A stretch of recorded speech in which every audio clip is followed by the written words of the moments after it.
Narita Boy ist ein Metroidvania Pixel Art Action Adventure von Studio Koba und Team 17, in dem man sich durch eine alte Arcade-Welt kämpft, um das digitale Königreich zu befreien. Die 80er-Ästhetik wird in-game von einem alten Spieleentwickler namens Nakamura zurückgeholt, visuell durch Discs und audiotechnische Synth-Klänge mitgestaltet und ein Techno-Schwert gibt es auch. Generell wirkt das Spiel wie eine kleine Hommage an die 80er und die Spiele, die eher durch ein schwieriges Gameplay glänzten. Dennoch nimmt sich Narita Boy mehr als nur Nostalgie vor. Es versucht auch eine emotionale Story zu schreiben, die Erfahrungen des binationalen Aufwachsens zu reflektieren und auch die Arkaden im echten Leben zu retten. Was bedeutet das denn? Saving the World heißt der Track zum Spiel und wurde von dem Entwicklerbruder Salvinsky komponiert. Wenn ihr diesen Track erwerbt, gehen alle Einnahmen an die Erhaltung von echten Arcade-Museen, zum Beispiel in New York, London oder Barcelona. Mehr Infos findet ihr unter dem Hashtag Saving the Arcade World auf Twitter. Wir durften an dieser Stelle den Kopf des spanischen Entwicklerteams befragen. Viel Spaß also mit seinen sehr interessanten Ausführungen zu Narita Boy.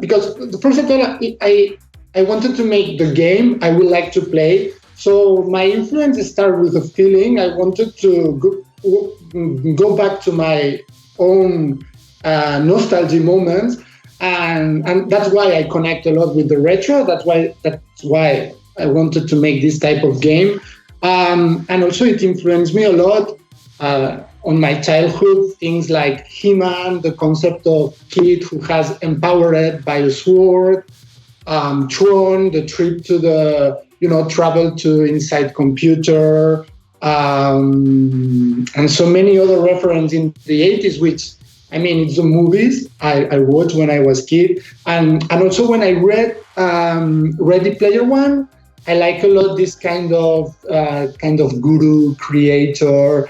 Really inspires me a lot. So I just wrap up all these influences, and in terms of visuals, of what the game looks like. There's games like Swords and Sorcery. When I play, it inspires me a lot. The tone, the kind of the sense of adventure. I thought it was very original. Hyper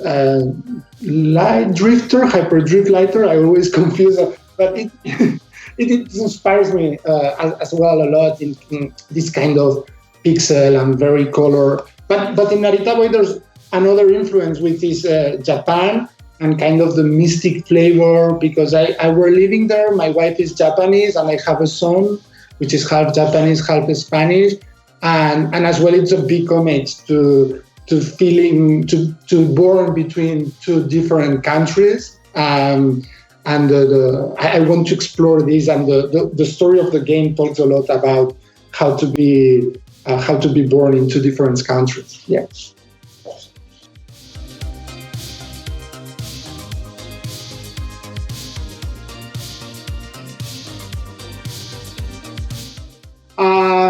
My first trip in Japan, when I was meeting up my wife there, but it was not my wife, it was my girlfriend at that time. I went to Kyoto, and I remember I was very tired, and that same night I went to Japanese Shinto garden, who was near kind of the main street in Kyoto, and really I got kind of epiphany. I really like the smell of mold and that mystic. From that moment I thought I have to explore that feeling. And for example, in Lionel Spurs, the creator's memory, the lore and what he said is very connected with the emotion, the smell, what he listened, what he saw. And I try to explore that side as well. So I'm very influenced by Japanese mystical, all what the Shintoism, the way Narita Boy opened the doors is most of time clapping, and the meditation itself, because we don't have to forget as well, in the 80s, late 70s, there was a lot of cult and sects and and I explore this. I mean, there's a lot of influence of these cult movements in the 70s, 80s, which that's why there's a lot of kind of new age spirituality there. But people will explore in the full game. I mean, in the demo, you cannot appreciate because it's still not there.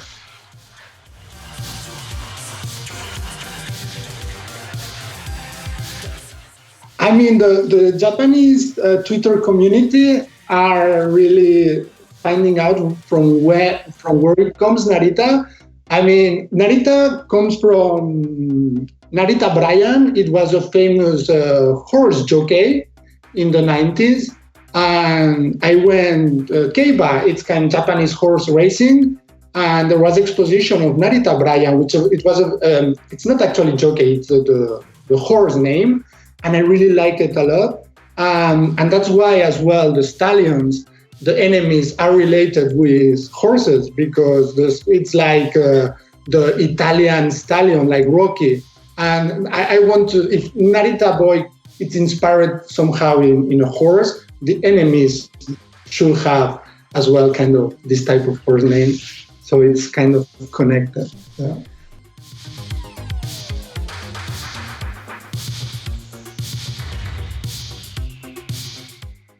Which is my brother. Oh, really? Oh, didn't know that. It's family, but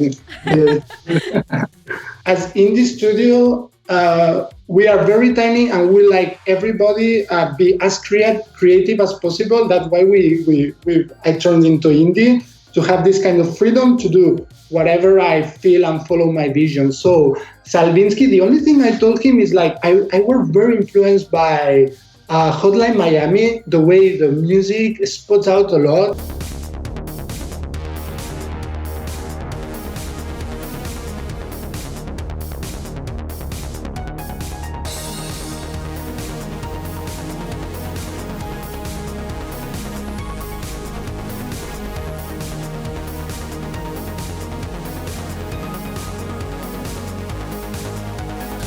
I really dig the game, and indeed the guys behind are very kind and well, anyway, I got a lot of inspiration, and I told him I would like you make a very catchy them, and I passed him few references, like for example Ghostbuster when they in the first movie when they go to the building, this kind of very 80s flavor, very catchy, and this is what I and of course wrap it up everything like a kind of synthwave and the kind of 80s taste, and that's it. That was all my feedback, and he created magic, and we are very happy of the result. Yeah. Saving the world, Narita Boy. Save the world, yellow red blue, always be true.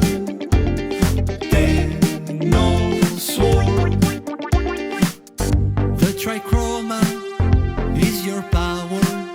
Use it wisely and be strong. Big Narita, heal the techno sword. All the stallions must be. Well, I wouldn't say obsession, but in terms, I come from illustration, art direction. I make a lot of story movies. And when I draw, I like a lot the CRT filter to put it everywhere. I'm just kind of obsessed how it looks, the CRT and the old style effects. I don't know. I as I say before, in terms of the game I would like to play, it should be an homage to all the reference I experienced in my childhood. And when I think on those memories, I really feel like a very warm nest. Like I feel very comfortable of that moment in my life, and I just wanted to explore that. That was the main exercise.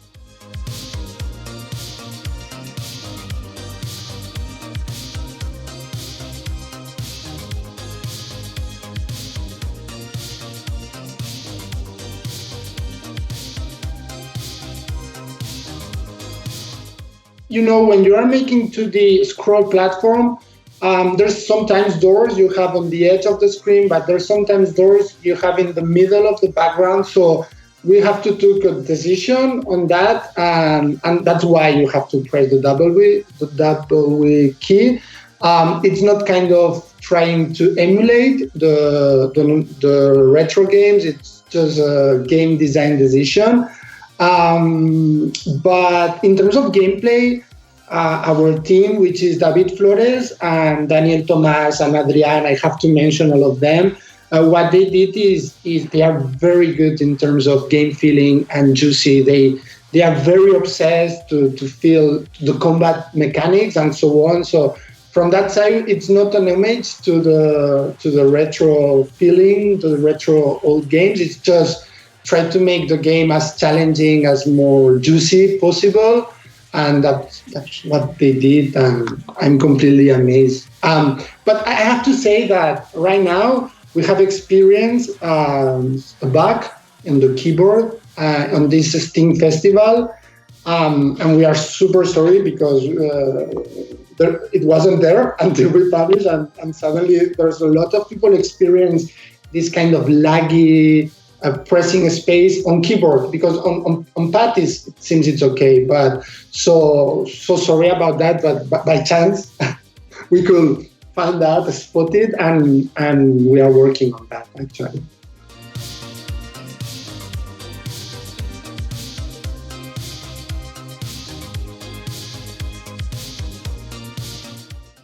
Well, actually no, indeed, I'm super happy to be in all those platforms, because I have to say I have all those platforms on my phone, so I will play all ports and all versions possible. So I cannot say, because I really use all three, and depending which type of game I use this platform or the other one.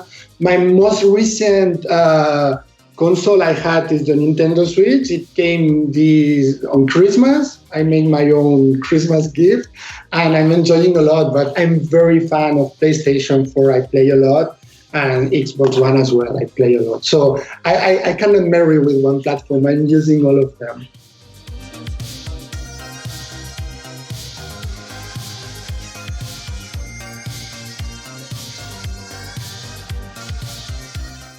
Well, it was kind of amazing. We had a lot of feedback. Sometimes it's like untrackable, just coming from all directions.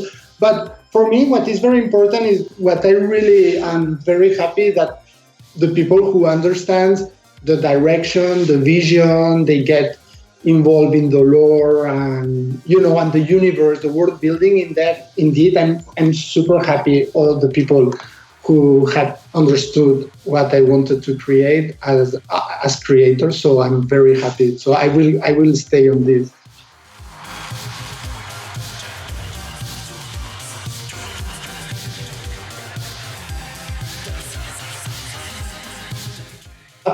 For example, I don't like to ask people to make fan art. I mean, I'm just asking to my close friends. I don't want people work for free. I mean, if they want to do it, and we are very open to, we are very happy to receive it. But I wouldn't like to ask people, draw for me. I feel super bad because, but I'm asking to friends, very close friends, which I have a lot of artists and concept artists, and they will make amazing job. I'm pretty happy. But what we like a lot, the reaction is like the music from the main menu. People seems like a lot, and we received some meme, some like with cat, and there's a French lady. We call her Narita girl, and she makes a very fun video as well. So that make us our day, that make us very happy.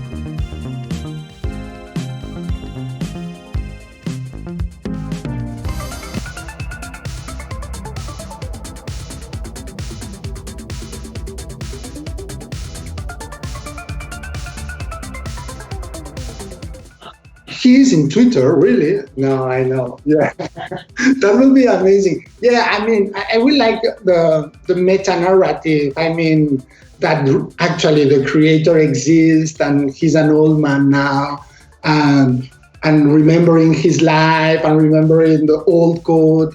But for me, it's very important. I mean, there's a kind of mirror, like I feel as well, the creator of the game, which somehow there's a lot on the creator, which is me. So yeah, the Twitter account of Lionel Boy is kind of meta narrative, kind of joke in terms of, as a storyteller I would like to, using Twitter, which is a very good platform to engage kind of this type of storytelling through tweets, to give him a real personality to this character. But we are so kind of overwhelmed that I don't have time to manage all accounts. But yeah, it's very good to have it there, because in the future we can use him to give advice, or if people want to ask him something about his life, like just engage people to talk with the real creator of the game. It's fun. Just it's fun.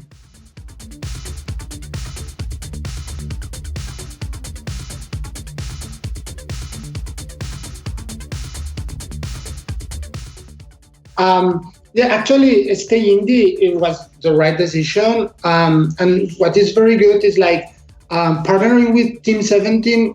What we really appreciate is from the first minute, they say, okay, this is your vision, and we're gonna work on this vision.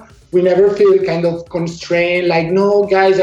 What they help is to, I'm not just advertising Team 17, I'm talking from heart. What's really they help, it's how to polish our mechanics, and we learn a lot from them. That's working with a partner with this experience. The only thing you have to do is just follow their advice, and with the QA as well. More polish is the game best for us. Working with them, we could stay indie. This is what we want. And they respect our vision, and we have the best. What is working with them is all the kind of the support. This 30 years of experience is just perfect. So it was a very good match. So we are very happy, and they let us to put the old logo of Team 17, which it's something I asked them, and they say, hey, go ahead. So this is a good publisher.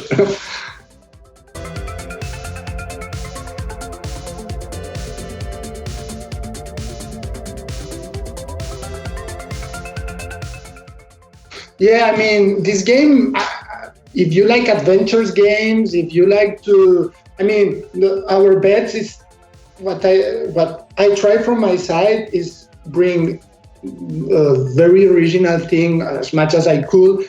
So just try it, because it's something in the market. It's quite different. You're gonna find a very kind of different experience. So as creator, I have to recommend it, of course, but I think people will get surprised. It's a long story. You're gonna dig into the memories of the creator, but at the same time, you're gonna enjoy fighting, which is very challenging, but at the same time is very rewardable. So, what can I say? Play it if you want. Yeah. Thank you so much. Yeah, I had an experience that I didn't.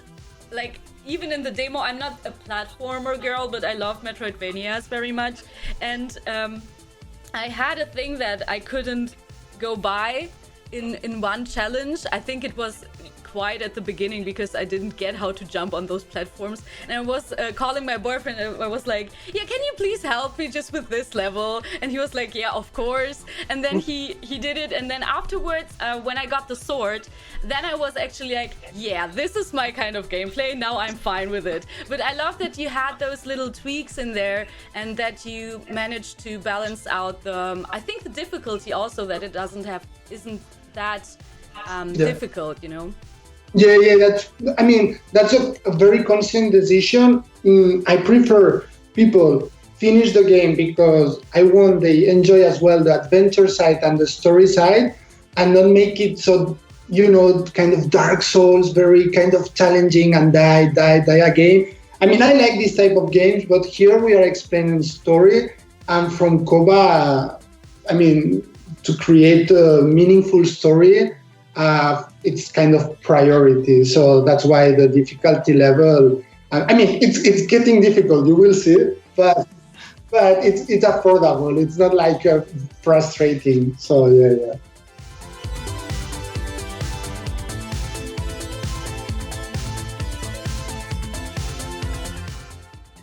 Thank you. And my wife, actually, she's not. She tried to play as well. She enjoyed a lot, but many times she said, "Can you pass this part? I'm really struggling with the final boss." But what she wanted was to go through the creator's memory. For her was really the point. And the good thing is, like, she cries, and many people as well kind of, a little tear. And for me, it's mission accomplished. What we want is make something emotional. So win-win.